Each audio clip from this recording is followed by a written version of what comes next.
Muy buenas, mis hermanos. Vamos a continuar con el avance de nuestra materia, ya ingresando a la recta final. Espero que el contenido que hayamos ido reflexionando durante este tiempo haya sido de edificación para cada uno de ustedes, para su ministerio. Ya ingresando a la última unidad que nos queda en estas últimas semanas, hoy vamos a repasar también el contenido final que tenemos. Y aquí tenemos ya, vamos a ir recorriendo un poquito todo lo que hemos ido avanzando eh, dentro de lo que es la teología sistemática, el- ya entrando a la parte final, que es la parte de escatología, acerca de la doctrina de las últimas cosas. Y vamos a hacer un pequeño vacío de lo que hemos ido viendo acerca del Espíritu Santo. Hemos ido viendo algunos elementos importantes dentro de lo que es las Escrituras y el Nuevo Testamento. Así también hemos ido desarrollando la soterología wesleyana acerca del Espíritu Santo. Luego hemos pasado ya a la segunda unidad, que es un poco acerca de lo que es la parte de la iglesia, la historia, algunos elementos de los sacramentos también hemos ido viendo, imágenes del Nuevo Testamento. Eh, ya para ir finalizando, el día de hoy vamos a ir revisando, bueno, nos hemos quedado en clases en este punto, que es acerca del pensamiento de Juan Wesley acerca de los eventos finales. Y para ello vamos a ir repasando un poquito acerca de este contenido, la escatología de Wesley. Repasando un poquito acerca de los contenidos que se encuentra de Wesley, evidentemente no se tiene mucho acerca de lo que el autor pensaba. Sin embargo, sí se tienen notas, se tienen ciertas características acerca de la manera como él afrontaba. Recordemos que el elemento esencial de Juan Wesley fue acerca de la entera santificación, el amor perfecto, la perfección del amor en el creyente de parte de Dios. Y sin embargo, eso no significa de que Wesley no le haya tomado importancia a los eventos finales. Creo que la síntesis final de lo que se puede entender del pensamiento de Wesley es comprender de que somos nosotros, como él había mencionado, como caminantes, como peregrinos en este mundo, con ese fin de que se va a establecer finalmente, de que los eventos finales van a ocurrir porque así finalmente lo ha establecido el Señor. Y de la manera como nosotros debemos ir afrontando es siempre con esa confianza, esmerados siempre en el Señor y así poder complementar también lo que él mencionaba, ¿no? El amor perfecto en el creyente. Ya en la unidad número 4 vamos a profundizar netamente lo que es el contenido de la escatología bíblica o los eventos finales. Cada uno de los eventos que van a ir aconteciendo o que ya han acontecido en las escrituras, empieza desde que el Señor ha llegado en tierra, desde lo que nosotros consideramos como el inicio de la era moderna, del año cero. Recordemos que hay un antes y después de Cristo. Empezaron los eventos finales para el ser humano. Y esa es la perspectiva de las cuales nosotros debemos entender. Por eso aquí la razón de esta imagen de Jesús compartiendo el pan y el vino con cada uno de sus discípulos, son eventos que ya estaban predichos, son eventos que ya están cosiendo. Desde ese día, desde ese momento, los eventos finales están transcurriendo a lo largo del tiempo. No es que van a venir recién, sino que ya han venido algunos de ellos y seguramente los eventos que aún vendrán llegarán también en el momento que el Señor lo permita. Eh, esta porción de la unidad número 4 lo vamos a dividir en dos partes. Vamos a tratar de analizar el día en esta circunstancia o en este video, las primeras unidades, y luego de ello en clases presenciales también vamos a reforzar el conocimiento, ultimando con los últimos detalles y de esa manera ya complementar el contenido de Teología Sistemática 3. Entonces hoy vamos a ver lo que es la escatología, la segunda venida, como elementos importantes para entender. Acerca de la escatología, hay muchas denominaciones que hacen un énfasis especial acerca de eventos finales. Hay, por lo menos en mi contexto en Bolivia, hay reconocidos predicadores de conocidas congregaciones que hacen un énfasis sutil y además bien notorio para con todos los que participan acerca de profecía, acerca de los eventos finales, acerca de mencionar incluso fechas de lo que iba a suceder o lo que va a suceder. a lo largo de la historia. Creo que eso siempre ha sido un riesgo, el determinar momentos, lugares y fechas. Recordemos cuando el Señor estaba ya ascendiendo en Hechos, capítulo 1, los discípulos le preguntan, ¿cuándo, Señor, va a ocurrir esto de lo que tú nos dices? Y a lo que el Señor responde es la fecha, el momento, la hora, eso no lo sabe, solo sabe mi Padre que está en los cielos. Y bueno, es lo que vemos dentro de este detalle. En relación a la escatología, analizando la etimología de la palabra, debemos comprender que viene de la composición de dos elementos. Escatos, que significa acerca de los últimos tiempos, y logos, que significa el tratado. Por eso ahí la definición de el estudio de las últimas cosas o de los eventos futuros. La escatología bíblica es el estudio que nosotros hacemos acerca de los eventos futuros enfocados en las escrituras. Ahora, es bueno entender de que en relación a los eventos futuros hay muchas conjeturas, hay muchas teorías. El, Estas teorías seguramente se validarán en su tiempo, algunas van a quedar también invalidadas en el tiempo que se haya recorrido. Recuerdo en algún momento en Estados Unidos había un grupo sectario que mencionaba también el evento final de la catástrofe mundial y para lo cual se han aislado. Les hablo del caso de se me fue en ese momento en donde se han aislado, han pedido a todos sus feligreses que se reúnan, han comprado grandes hectáreas de tierra, han tratado de establecer su propio sistema de gobierno, su propio sistema comunitario, y cuando finalmente fueron a investigar qué es lo que estaba sucediendo, encontraron a todos los feligreses muertos que habían sido obligados a tomar un elemento que ha hecho que finalmente puedan ellos morir. Entonces, es notorio de que el hombre siempre tiene una angustia, una duda acerca del evento futuro, de lo que va a suceder adelante. Por eso, tanto el éxito del horóscopo, tanto el éxito de las cartas, de ver mi futuro, no sé, en plomo, en diferentes culturas que ven en la coca, en las estrellas, en el café, en tu mano.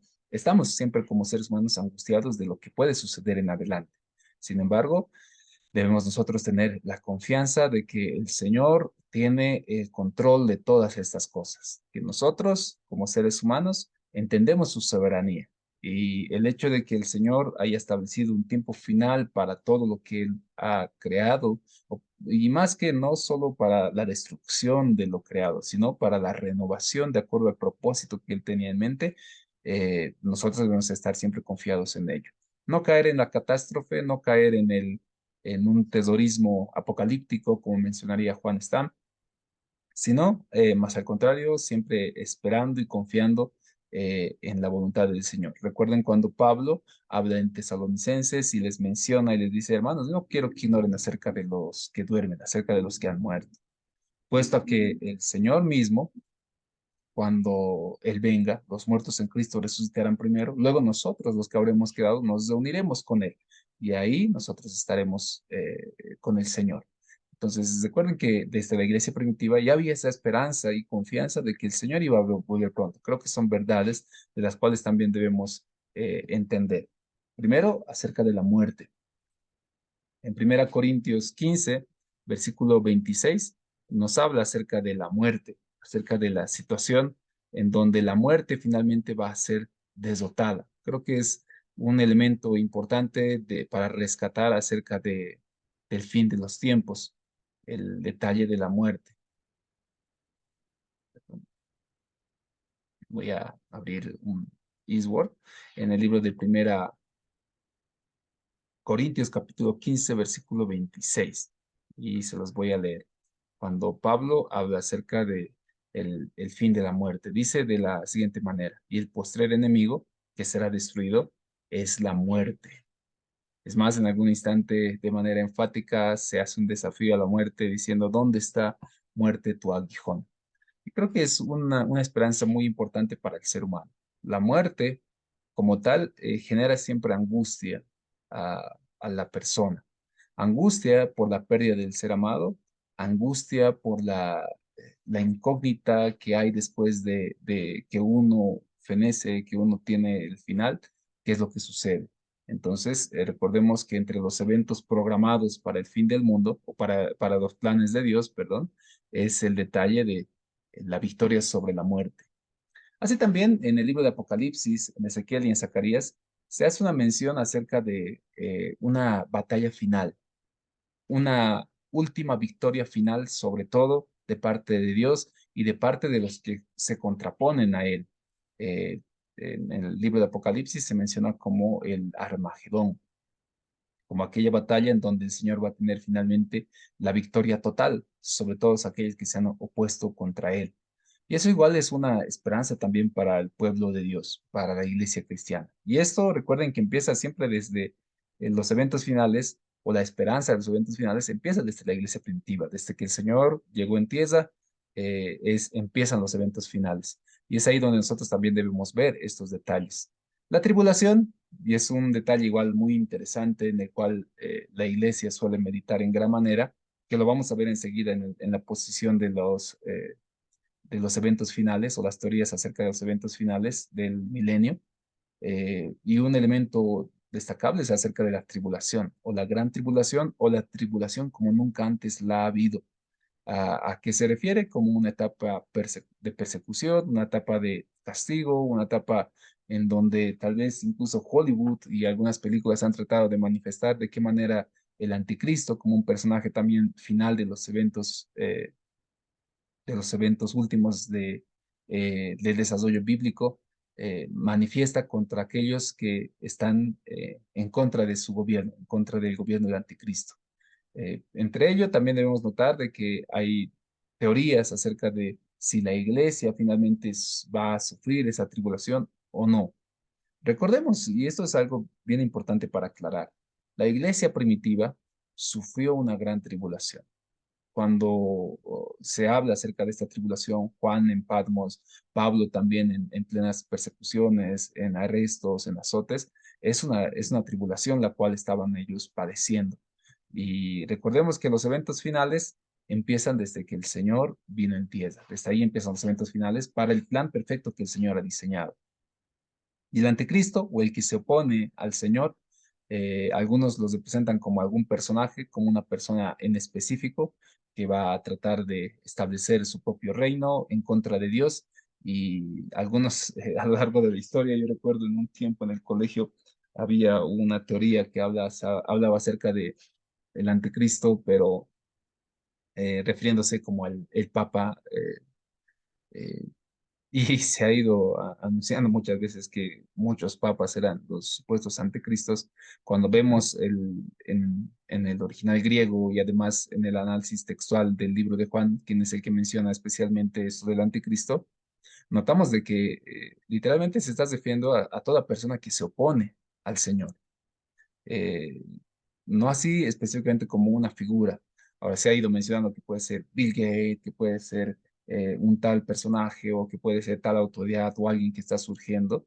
Sin embargo, hay muchas conjeturas otra vez. Recuerden que en relación a los eventos finales hay muchas teorías y muchos han caído en el error, muchos han caído en situaciones donde tal vez en base a su conocimiento o en base a su experiencia han tratado de deducir, pero no lo fue así.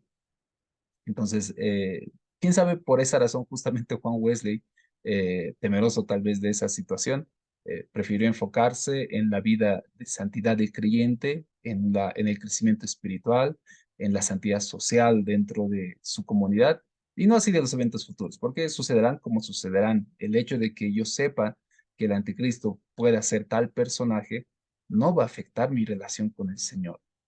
Yo estoy enfocado, y así deberíamos pensar, ¿no? Debe de estar enfocados en las escrituras, de estar enfocados en la predicación del evangelio, mientras esa es nuestra responsabilidad como iglesia. En algunas circunstancias, el estar pensando tanto en el futuro nos hace olvidar de lo que es el presente. Y para ir concluyendo tal vez en este momento, hablar acerca del milenio y las posiciones y teorías que hay respecto a ellas. Hablamos de la etapa de un gobierno en el cual en Apocalipsis capítulo 20, versículo 1 al 7, se menciona acerca de el milenio, el tiempo de reinado que el Señor va a tener. Y para ello hay tres posiciones principales que, que se pueden entender o estudiar y vamos a conocerlos nosotros también. Primero, acerca de la segunda venida de Cristo. Les decía, hay tres, sin embargo hay una cuarta, la cual vamos a tratar de rescatar en esta clase. Y vamos a empezar desde abajo, como el milenio simbólico. Muchas posiciones mencionan acerca del fin de los tiempos y el relato que se encuentra en Apocalipsis, eh, entendiendo de que el milenio que se menciona no se está hablando literalmente de un tiempo o un milenio de 1000 años, sino es algo simbólico, sino se refiere al tiempo en el cual el Señor está reinando. Y para esta posición, como el milenio es simbólico, se obvia o se ignora acerca de la tribulación dentro de la iglesia y se entiende de que al finalizar el milenio vendrá la segunda venida de Cristo y el juicio final. Ahora, acerca de otra teoría que se menciona igual del milenio, el detalle de estas teorías es entender en qué punto de la historia nosotros nos encontramos. Si ya estamos en el milenio, si el milenio va a venir recién, si el milenio ya ha pasado, y dentro de este punto de la historia debemos entender si en qué momento viene el Señor, en qué punto es la segunda venida de Cristo y en qué punto también va a haber tribulación, si es que va a haber desde la perspectiva teórica que se establezca para la iglesia. Habrá una teoría en donde establezca la persecución o la gran tribulación para la iglesia antes del milenio, después del milenio, durante el milenio, o simplemente no lo hay. Entonces notarán que hay muchas teorías. Los teólogos manifiestan desde su perspectiva, desde su experiencia, estas teorías. Entonces, veamos acerca de la postura postmilenialista, que se refiere a que la venida de Cristo vendrá después del milenio, después de ese tiempo en donde el Señor instaura esa autoridad frente a todas las naciones, finalmente vendrá la venida del Señor y su juicio final. Obviamente, en estas teorías, cada una de ellas va a ser rebatida con las escrituras, cada una de ellas también va a ser analizada desde otro enfoque, desde otra perspectiva, y seguramente tendrán puntos débiles y puntos fuertes entre ellas. Una de las teorías más asimiladas es la teoría dispensacional, que para la siguiente clase o la clase presencial la vamos a tratar de explicar de alguna manera, porque es algo que inclusive dentro de la iglesia de Nazaret no se llega a explicar, aunque debemos entender que no es algo que compartimos dentro de la teología eh, nazarena acerca de las dispensaciones. Sin embargo, la teoría dispensacional habla acerca de que el milenio es, se habla acerca de un premilenialismo. ¿A qué se refiere? Que esto sería más o menos los eventos. Que primero viene el rapto de la iglesia, luego viene la gran tribulación, luego viene la segunda venida de Cristo juntamente con la iglesia para establecer un milenio y finalmente el juicio final. Y ustedes seguramente dicen, ah, claro que sí, lo he visto en imágenes y en todos los detalles, y está muy claro estos eventos. Entonces, se refiere a que la segunda venida de Cristo será previo al milenio. Por eso es la teoría premilenialista. Postmilenialista es que la venida de Cristo vendrá posterior al milenio. Y la teoría que tal vez de alguna manera la mayoría de los teólogos dentro de la iglesia del Nazareno, no es que es algo, una ley, una norma, quién sabe alguno de ustedes reflexionando y digan, no, me convence y todo ello, pero creo que es una de las más lógicas, más coherentes bíblicamente estudiadas acerca de lo que vamos a denominar el milenialismo realizado. Recuerden que la posición que nosotros tenemos es entender de que el Señor ha instaurado su reino desde que vino en tierra y desde ahí han empezado los eventos finales para la iglesia, para el plan de Dios. Es ahí donde entendemos de que estamos en un milenio, eh, referido a como que es un gobierno de parte de Dios en la historia. Recuerden que el Señor cuando resucita, claramente Él dice, toda la potestad me es dada. ¿Qué se refiere a eso? Que literalmente Él está instaurando su reino. El reino de los cielos se ha acercado a los hombres. Es el reino, es el gobierno de parte de Dios, en donde la iglesia militante es quien está representando este gobierno, en donde manifiesta el poder de Dios a través de las señales, a través de los milagros, a través de la obra que hace la iglesia frente a toda la humanidad. La iglesia tiene que estar siempre victoriosa. En el milenio, en el milenialismo realizado, debemos entender que antes de la segunda venida de Cristo, la iglesia estará en una etapa de tribulación.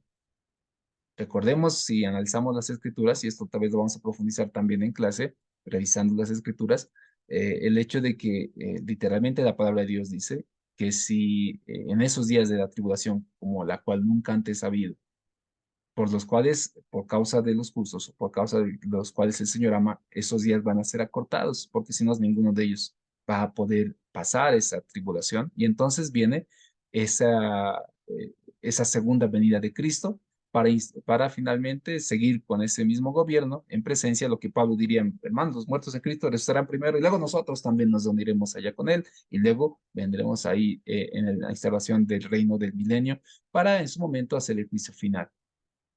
La sutil diferencia entre lo que es la teoría dispensacional y el milenialismo realizado es especialmente acerca de la instauración del milenio. Nosotros creemos que el reino de Dios, el milenio, la estamos viviendo en este tiempo.